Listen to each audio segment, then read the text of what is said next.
Good morning साथियों, study group प्रभ Chauhan YouTube channel में आप सभी का एक बार पुनः हार्दिक स्वागत, अभिनंदन। सभी को नमस्कार, गुड मॉर्निंग, सुप्रभातम। आज हम कर्मधारय समास पर बात करने के लिए यहाँ पर मैं उपस्थित हुआ हूँ। कल हमने तत्पुरुष समास के बारे में पढ़ा, तत्पुरुष समास के उदाहरणों को देखा। आज की जो क्लास है वो कल की तरह ही हिंदी व्याकरण व संस्कृत व्याकरण के जो छात्र हैं उन दोनों के लिए ही उपयोगी है। हाँ, आज भी हम हिंदी व्याकरण के कुछ उदाहरणों को देखेंगे, संस्कृत व्याकरण के उदाहरणों को भी हम साथ में देखेंगे। तो आज का जो प्रकरण है उसको मैं शुरू करता हूं। टॉपिक डालो, कर्मधारय समास। कर्मधारय समास देखो, सबसे पहले मैं बता दूं कर्मधारय जो समास है संस्कृत के अंदर, संस्कृत में कर्मधारय समास को तत्पुरुष का भेद माना जाता है। तत्पुरुष का भेद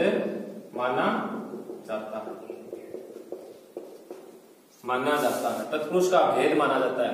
और हिंदी में क्या है, इसको अलग से ही भेद मानना है, तत्पुरुष का भेद नहीं मानना है। ठीक है, अब मैं इसको देखते हैं कर्मधारय समास कैसे होता है कैसे नहीं होता है।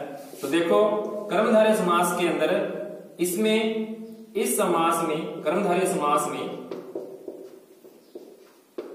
एक पद विशेषण व दूसरा पद विशेष्य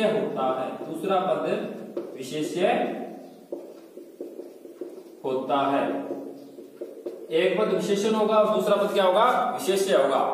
एक पद यानी कहने का मतलब है जो पूरा पद अधिकतर ध्यान रखना, अधिकतर क्या उदाहरण मिलते हैं, यानी पूरा पद में क्या मिलता है, विशेषण मिलता है। पूरा पद में अधिकतर क्या है, विशेषण वाला पद ही मिलता है। दूसरी बात क्या कह रहा है, ये कहता है कि इस समास में यानी कर्मधारय समास में उपमान और उपमेय संबंध होता है। देखेंगे हम उपमान, उपमेय, विशेषण और विशेष्य किसे कहते हैं।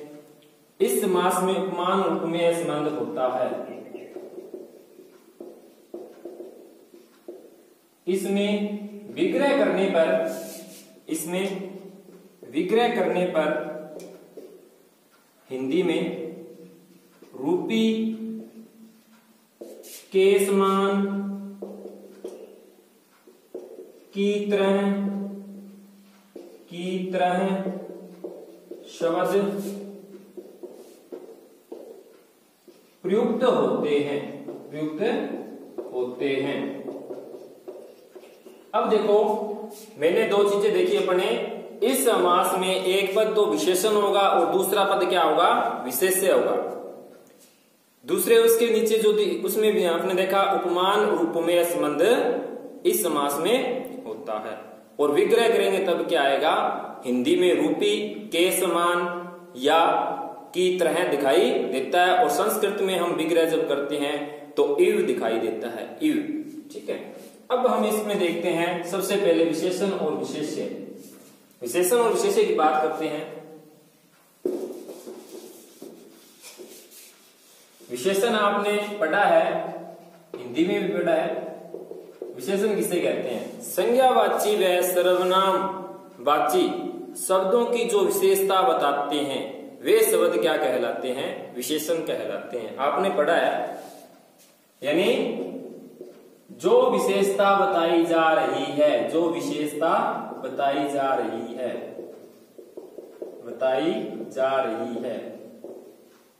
एक बार पुनः कह देता हूं कि संज्ञावाची व सर्वनामवाची शब्दों की जो विशेषता बताने वाले शब्द हैं वे क्या कहलाते हैं, विशेषण कहलाते हैं।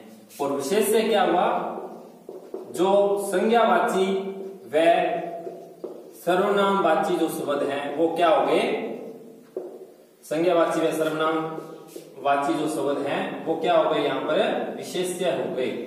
या कह सकते हैं, देखो, या कह सकते हैं यानी जिसकी विशेषता बताई जा रही है, जिसकी यानी जिस वस्तु या व्यक्ति की विशेषता बताई जा रही है, विशेषता बताई जा रही है।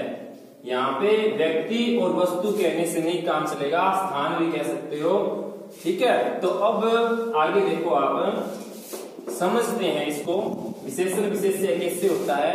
तो एक उदाहरण मैंने लिया, उदाहरण देखो, नील कमल, हिंदी में ले लेते हैं नील कमल, ठीक है, और संस्कृत में क्या हो जाएगा, ये नील कमलम हो जाएगा। नील कमल कह लो हिंदी में और संस्कृत में नील कमलम। तो यहाँ पे देखो, नीला है जो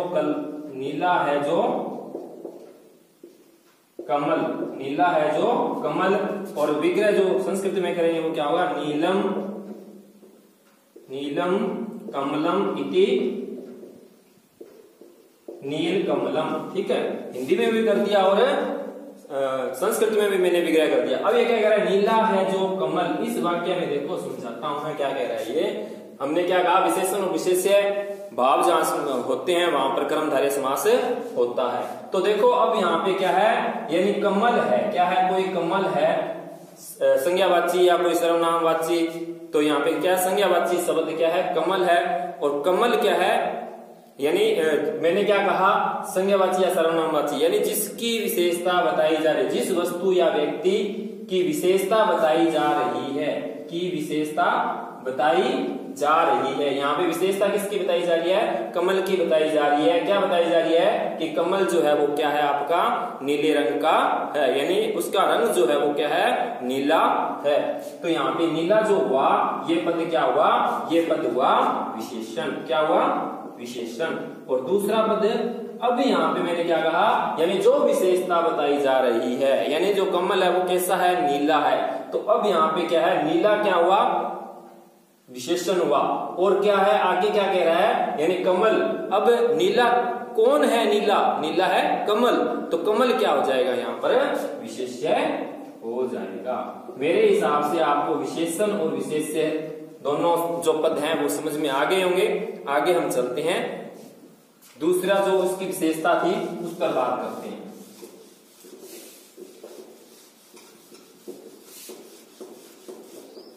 दूसरी विशेषता के बारे में मैंने बात की थी कि इसमें उपमान और उपमेय संबंध होता है, उपमान और उपमेय संबंध होता है। अब इन दोनों शब्दों को देखते हैं, ठीक है। सबसे पहले उपमान किसे कहते हैं, ठीक है, उपमान किसे कहते हैं, दो पद हैं, उपमान और उपमेय। तो उपमान किसे कहते हैं, तो देखो, जिस वस्तु या व्यक्ति कह लो, कि जिस वस्तु या व्यक्ति की उपमा दी जाती है, उपमा दी जाती है, यानी जिसकी विशेषता बताई जाती है, ठीक है। जिस वस्तु या व्यक्ति की उपमा दी जाती है उसे क्या कहते हैं, उपमान कहते हैं। उसे क्या कहते हैं, उपमान कहते हैं। या कह सकते हो, जिस वस्तु या व्यक्ति की उपमा दी जाती है, या जिस व्यक्ति या वस्तु से उपमा की तुलना की जाती है, यानी जिस वस्तु या व्यक्ति से तुलना की जाती है, एक शब्द लिख लेना, तुलना की जाती है, तुलना की जाती है। उपमा दी जाती है या तुलना की जाती है, वो क्या कहलाता है, उपमान कहलाता है। अब देखते हैं उपमेय क्या है, उपमेय किसे कहते हैं। उपमेय देखो, जिसको उपमा दी जाती है, जिसको उपमा या तुलना की जाती है, जिसकी उपमा या तुलना, जिसकी तुलना या उपमा की जाती है, उस वस्तु या व्यक्ति को उपमेय कहते हैं। क्या कहते हैं, उपमेय कहते हैं। जिसकी उपमा या तुलना की जाती है, जिस व्यक्ति या वस्तु की उपमा या तुलना की जाती है, उसे क्या कहते हैं, उपमेय कहते हैं। एक वाक्य के हिसाब से इसको हम समझते हैं। तो देखो यहाँ पे मैंने लिखा, चंद्र मुखम, चंद्र मुखम। संस्कृत में चंद्रमुखम हो गया और हिंदी में यहाँ लिख लेते हैं, कोई बात नहीं, चंद्रमुख, चंद्रमुख। अब यहाँ पे देखो चंद्रमुख है, अब इसका जो लुक विग्रह करें तो वो ये हो जाएगा चंद्रमुखम इति। संस्कृत वाले चंद्रमुखम इति विग्रह करेंगे और हिंदी वालों के लिए चंद्रमा के समान, चंद्रमा के समान, चंद्रमा के समान या चंद्रमा की तरह मुख, चंद्रमा की तरह मुख। अब यहाँ पे देखो इसको समझाते हैं, क्या कहता है, यानी जिस वस्तु, अब चंद्रमा के समान मुख। अब यहाँ पे मैंने इन दोनों शब्दों को देखते हैं। सबसे पहले उपमान लेते हैं। क्या कहता है, जिस वस्तु या व्यक्ति की उपमा दी जाती है या तुलना की जाती है। अब यहाँ पे क्या है, मुख की तुलना, यानी क्या है, मुख जो है ना उसकी तुलना चंद्रमा के समान, चंद्रमा के साथ में की जा रही है। चंद्रमा के समान क्या की जा रही है, यहाँ चंद्रमा के साथ मुख की तुलना की जा रही है कि जो मुख है ना वो चंद्रमा के समान सुंदर है। चंद्रमा के समान क्या है, सुंदर है। तो यानी यहाँ पर क्या है, जिस वस्तु या व्यक्ति की उपमा दी जाती है, यहाँ पे उपमा किसकी दी जा रही है, यानी मुख जो है वो क्या है, चंद्रमा के समान सुंदर है। तो यहाँ पे क्या है, चंद्रमा जो हो जाएगा वो क्या हो जाएगा, उपमान हो जाएगा। क्या हो जाएगा, उपमान हो जाएगा। और जिसकी उपमा की जाती है या जिसकी तुलना की जाती है, यानी उस व्यक्ति या कोई वस्तु है उसकी। अब तो यहाँ पे क्या है, जो ये मुख है वो क्या हो जाएगा, उपमेय हो जाएगा। क्या हो जाएगा, उपमेय। हमने अब तक विशेष्य, विशेषण और विशेष्य, उपमान और उपमेय शब्दों को समझ लिया, उनके उदाहरणों को हमने देख लिया। आगे हम कर्मधारय समास के कुछ अन्य उदाहरण हैं उनके बारे में देखते हैं। सबसे पहले विशेषण और विशेष्य, उसके उदाहरणों को ले लेते हैं, उन उदाहरणों पर बात करते हैं। जैसे विशेषण और विशेष्य, कर्मधारय समास। संस्कृत में तो इसका नाम भी रख दिया विशेषण और विशेष्य कर्मधारय समास। हिंदी में याद रख लेना कर्मधारय समास ही होता है। तो देखो जैसे उदाहरण है, पीताम्बरम। क्या है संस्कृत में पीताम्बरम और हिंदी में मैं लिख देता हूं यहाँ पे पीताम्बर। पीताम्बर क्या है, पीताम्बर। यहाँ पे देखो पीताम्बरम, ठीक है, यहाँ पीताम्बर हिंदी में लिख दिया, यहाँ संस्कृत में लिख दिया। अब यहाँ पे देखो, यहाँ पे मैं विग्रह कर रहा हूं, संस्कृत में भी लिखेंगे और हिंदी में भी क्या है विग्रह जो लिखेंगे, ठीक है, उसको समझेंगे साथ साथ में। देखो ये क्या कहता है, पीताम्बरम, यानी ये कहता है पीतम, इसका विग्रह करेंगे संस्कृत में, पीतम अम्बरम इति। पीतम अम्बरम इति क्या बनेगा, पीताम्बरम बनेगा। और इस साइड में क्या है, हिंदी के अंदर देखो, हिंदी में हो जाएगा, यानी पीत है जो अंबर, पीत है जो अंबर, इसका हिंदी में हो गया। अब यहाँ पे देखो आपको मैं समझाता हूँ, पीताम्बरम में ये क्या कहता है, पीला है जो वस्त्र। वस्त्र कैसा है, अंबर का मतलब होता है वस्त्र। क्या है, वस्त्र, कपड़ा। अब कपड़ा कैसा है, कैसा रंग है कपड़े का, कि पीला है। क्या है, पीला है। उसकी विशेषता, कपड़े की विशेषता बता दी कि वो पीले कलर का है, पीले रंग का है। तो यहाँ पे पीता क्या हो गया, विशेषण हो गया, और अंबर क्या हो गया, विशेष्य हो गया। पीतम अम्बरम में मिलाओगे तो क्या बनेगा, पीताम्बरम बनेगा।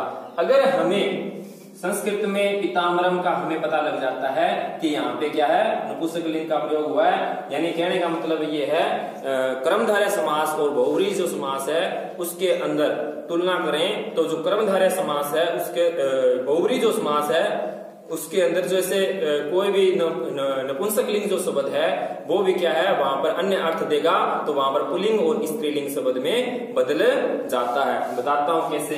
अब देखो पीताम्बरम आ जाए, आप क्या आ जाए, अक्सर क्या है, संस्कृत वाले जो विद्यार्थी हैं वो प्रतियोगी परीक्षाओं की तैयारी करते हैं, तभी इसके अंदर बहुत ज्यादा वो क्या है, गलती करके कर देते हैं। देखो कैसे, पीताम्बर एक शब्द है, पीताम्बर, पीताम्बर कह दिया ना यहाँ पर, तो इसका ये जो है ना पीताम्बर यानी विसर्ग लगा दिया, तो यानी क्या है, अंबर जो था वो नपुंसकलिंग शब्द था और उसका यूज हम क्या कर रहे हैं, पुल्लिंग में कर रहे हैं। पुल्लिंग में कर रहे हैं तो क्या है, इसका मतलब कोई अन्य अर्थ ले रहे हैं, अन्य अर्थ ले रहे हैं, तो वहां पे अन्य अर्थ प्रदान कौन सा होता है, बहुव्रीहि समास होता है, तो यहाँ पे बहुव्रीहि समास होगा। क्या होगा, बहुब्रीहि समास होगा। अगर हम यहाँ पे अम्बरम नपुंसक लिंग शब्द का ही ले रहे हैं अम्बरम, तो यानी कहने का मतलब हम वस्त्र की बात कर रहे हैं, किसी अन्य अर्थ यानी किसी और की दूसरे व्यक्ति की बात नहीं कर रहे हैं वहां पर, यानी इसलिए क्या है, पीताम्बर है जहां पर विसर्ग लगाई दिखाई देते हैं, ठीक है, यानी जो अपने लिंग को छोड़ करके अन्य लिंग में परिवर्तित होकर के वहां पे रूप जो दिखाई देता है संस्कृत के अंदर, तो वहां पर वो क्या है, बहुब्रीहि समास में अधिकतर रूप होगा, ठीक है, बहुब्रीहि समास होगा, वहां पर ध्यान रखना। पीताम्बरम में क्या हो जाएगा, पीताम्बरम में तो कर्मधारय है और पीताम्बरः में क्या है, बहुब्रीहि समास है, इसका विशेष करके ध्यान रखिए, ठीक है। आगे अब हम देखते हैं, आगे समझो, दूसरा उदाहरण लेते हैं, एक उदाहरण को अच्छी प्रकार से समझा दिया। आगे देखो, पीताम्बरम इसी प्रकार से आप नाचते हो रक्त वस्त्रम, रक्त वस्त्रम यानी कह सकते हो लाल वस्त्रम, आप संस्कृत में हिंदी में कह सकते हो लाल वस्त्रम, यानी लाल वस्त्र की विशेषता बताती भी लाल है, तो यहाँ पे क्या हो जाएगा, जैसे रक्तम वस्त्रम, रक्तम वस्त्रम इति, रक्तम वस्त्रम इति रक्त वस्त्रम, इसी प्रकार से आप बना सकते हो, रक्त वस्त्रम हो गया। महान, महान पुरुष है, महान पुरुष है, क्या बन जाएगा, महान पुरुष है, महापुरुष है, महापुरुष है, जहां महाशब्द दिख जाए वहां समझ लेना क्या है, कर्मधारय समास है, क्या है, कर्मधारय, महाशब्द दिख जाए तो यहाँ पे क्या हो जाएगा, महान पुरुष है इति, महापुरुष है, क्या बन जाएगा, महापुरुष है, यानी महान है जो पुरुष, महान है जो, महान है जो पुरुष, हिंदी में कह लेते हैं, ठीक है जो, इस प्रकार से हमें वहां पे विग्रह दिखाई दे तो वहां हिंदी के अंदर तो हम क्या करते हैं, कर्मधारय समास कर देंगे। महापुरुष है, इसी प्रकार से महापुरुष बना लिया आपने, अन्य भी बना सकते हो, महापुरुष है या महर्षि है, महर्षि में कैसे बनेगा, महर्षि के लिए देखो, महर्षि में हो जाएगा महान ऋषि हो जाएगा, क्या हो जाएगा, महान ऋषि हो जाएगा, महान ऋषि, ठीक है। इसी प्रकार से महान, महापुरुष हो गया, महर्षि हो गया, महाराज है बना सकते हो, महाराज है, क्या हो जाएगा, महान राजा, महाराज, एक मिलता है कु राजा या कुपुत्र है, ठीक है, इस प्रकार से उदाहरण मिलते हैं।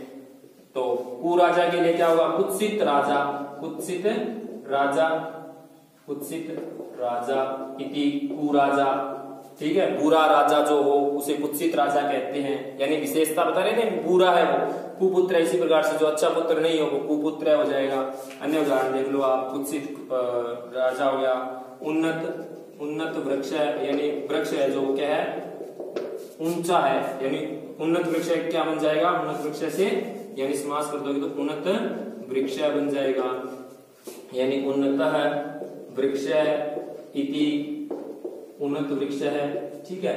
और इसी प्रकार से आप अन्य उदाहरण बना सकते हो, दीर्घ, दीर्घ रज्जु, अब दीर्घ रज्जु तो मतलब होता है रस्सी, रज्जु यानी रस्सी, दीर्घ यानी लंबी, तो यानी क्या है, दीर्घा रज्जु इति दीर्घ रज्जु, ठीक है। ये तो हो गए विशेषण और विशेष्य कर्मधारय समास के उदाहरण। अब हम देखते हैं विशेषण विशेष्य के, ठीक है।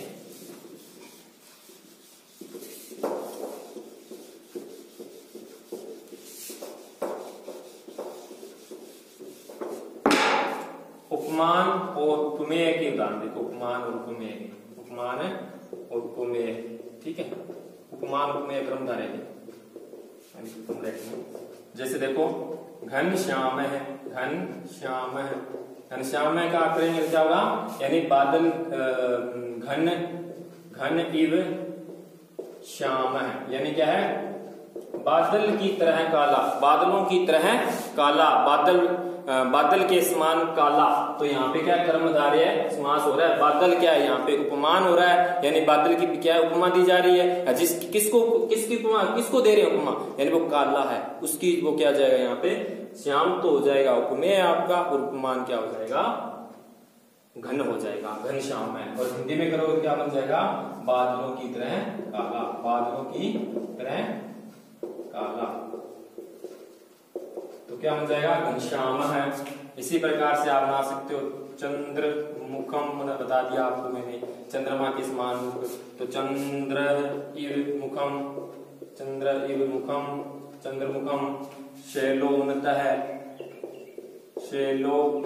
शैलोन्नतः यानी क्या है, शैलय होती है चट्टान, चट्टान की तरह ऊंचा जो हो उसे क्या बोलेंगे, चट्टान की तरह ऊंचा हो उसे क्या बोलेंगे, शैलोन्नतः। चंद्रमा के समान सुंदर, चंद्रमा के तरह मुख, चंद्रमा की तरह मुख जिसका है चंद्रमुख। चट्टान की तरह, चट्टान की तरह ऊंचा, ठीक है। इसी प्रकार से आप अन्य उदाहरण बना सकते हो, जैसे पुरुष व्याघ्र है, पुरुष व्याघ्र है यानी क्या है, पुरुष है, पुरुष है व्याघ्र यानी जो पुरुष है ना वो चित्ते के समान है, क्या है, चित्ते की समान है। तो यहाँ भी पुरुष व्याघ्र में क्या हो जाएगा, कर्मधारय समास हो जाएगा। और मुख कमलम, मुख कमलम क्या हो जाएगा, मुख जो है वो कमल के समान है, मुख क्या है, मुख मुखम कमलम इव, मुख कमलम। कुछ उदाहरण हमें अन्य प्रकार से मिलते हैं। एक देख लेना, परम पुरुष है, परम जो शब्द आ जाए वहां पे देख लेना कर्मधारय समास होता है। अभी मैं बात करता हूँ, कुछ उदाहरण हमें और मिलते हैं, जैसे विद्या एव धनम, विद्या एव धनम क्या बनेगा, विद्या धनम क्या बन जाएगा, विद्या धनम। विद्या ये क्या है, धन है, विद्या ये क्या है, धन है, एव दिखाई देता है। गुरु, गुरु एव देव है, गुरु ही देव है, गुरु ही क्या है, देव है, तो गुरु देव है। इसी प्रकार से आप तप तप तप एव तपः एव, तपः एव धनम, तपोधन, तपः तप धनम बना सकते हो, तपोधनम, ठीक है, तपो धनम बना सकते हो। इसी प्रकार से अन्य उदाहरण देखते हैं अपन।